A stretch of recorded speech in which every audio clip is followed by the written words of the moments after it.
Assalamualaikum warahmatullahi wabarakatuh. Halo rekan-rekan pencinta otomotif. Pada video kali ini kita coba jelaskan alat khusus berikutnya, bearing puller atau tracker bearing dan cara menggunakannya.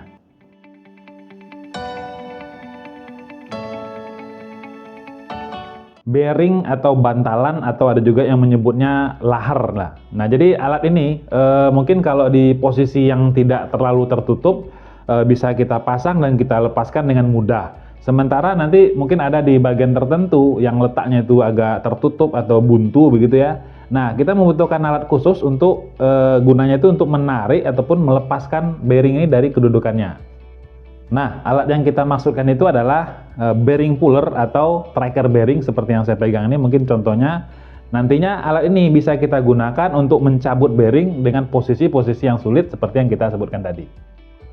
Untuk bentuk daripada bearing puller ini ada beberapa macam ya. Ada mungkin yang modelnya membulat, ada juga yang modelnya seperti yang kita lihat ini ya, memiliki rangka yang bisa disetel ukurannya.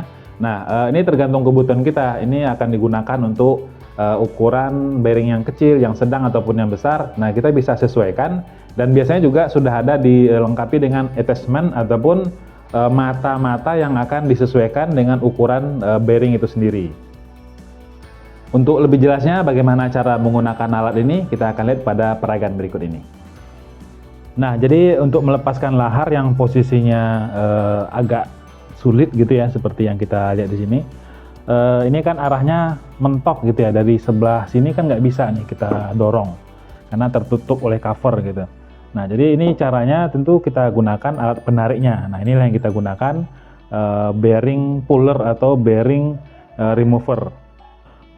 Nah, yang pertama kita lakukan untuk melakukan pembukaan bearing itu ya, kita pilih dulu attachment mana yang bisa digunakan untuk masuk ke bagian tengah daripada bearingnya. Nah, kita harus pilih mana yang sesuai. Ada beberapa ukuran. Nah, kalau di sini memang ini yang ukuran yang paling pas. Kita bisa tepatkan seperti ini. Nah, jadi seperti itu kurang lebih. Jadi dia harus dimasukkan dulu gitu ya.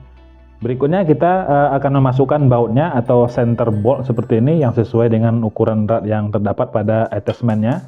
Nah, kita akan masukkan dulu ya, ini ditahan. Nah, nantinya ini yang akan menekan bagian bawah daripada attachmentnya ini supaya dia jadi agak mekar, sehingga nanti dia akan menahan bearing itu dari bagian bawah. Nah, ini kita harus agak ketatkan supaya dia bisa menekan lebih ketat ke pinggirnya. Nah, jadi kita harus tahan dulu bagian yang besarnya ini ya, bagian attachmentnya dengan kunci Inggris seperti ini boleh. Lalu kita putar center bolt-nya sampai lebih menekan ke bawah. Oke, kurang lebih seperti itu. Ini jadinya dia menjadi ketat begitu ya, nyambung ataupun menahan ke bagian pinggir laharnya.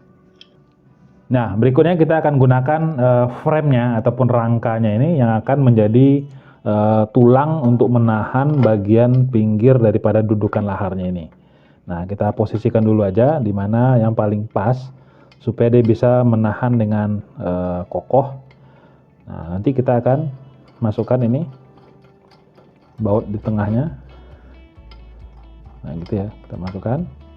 Pastikan masuknya cukup, mungkin 5-8 ulir gitu kalau bisa supaya lebih kuat.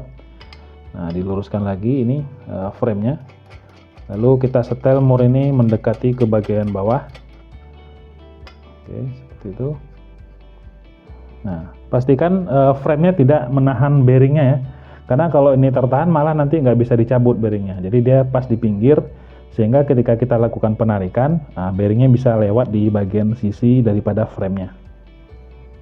Nah, selanjutnya kita tahan kunci baut yang di sini ya, kunci L6 6 mili. Lalu ini kita putar murnya.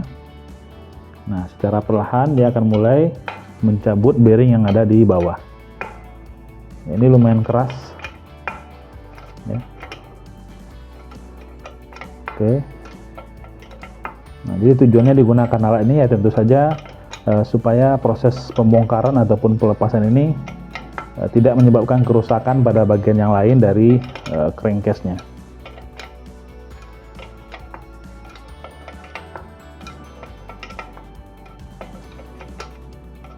Oke, bearingnya sudah kelihatan keluar. Nah, seperti itu. Ya, kita bisa lihat sudah tercabut. Nah, bearingnya udah bisa kita lepaskan. Nah, untuk tambahan informasi saja, jadi kok bisa dia melakukan penarikan gitu ya. Nah, saya akan coba tunjukkan sedikit. Ini saya lepasin dulu frame dan bautnya. Nah, jadi baut pendorong ini atau center bolt ini ketika kita putar, dia akan masuk lalu menyebabkan ini menjadi mekar gitu ya, sehingga dia nyangkut di pinggiran bearing ini. Nah, jadi kalau saya lepas, kita buka lagi di sini. Ya. Nah, kita bisa lihat itu bagian yang terpotong 4 ini menjadi menciut gitu ya. Jadi bisa dilepasin lagi jadinya. Nah, ini juga jadi longgar. Nah, ini bisa kita cabut sekarang. Nah, seperti itu.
Nah, jadi seperti itu mungkin ya cara menggunakan bearing puller ataupun pencabut bearing ini. Untuk menggunakannya tentu harus kita latih dulu atau kita uji dulu begitu ya, karena memang tidak semudah yang kita kira juga. Terkadang untuk menempatkan posisinya itu kalau tidak tahu tekniknya ataupun triknya mungkin akan sulit untuk dilakukan. Dan tujuannya kita menggunakan alat ini itu sudah jelas supaya pekerjaan kita itu lebih aman dan juga hasilnya tidak akan menyebabkan kerusakan pada bagian yang lain. Semoga informasi yang kami sampaikan ini bisa membantu rekan-rekan mekanik pemula ataupun adik-adik pelajar untuk bisa lebih mudah lagi dalam melakukan pekerjaan ke depannya. Jika dirasa video ini bermanfaat, silahkan di-share. Semoga lebih banyak lagi informasi yang kami coba berikan dan membantu teman-teman semuanya. Terima kasih sudah menonton. Sampai jumpa di video kami yang lain. Wassalamualaikum warahmatullahi wabarakatuh.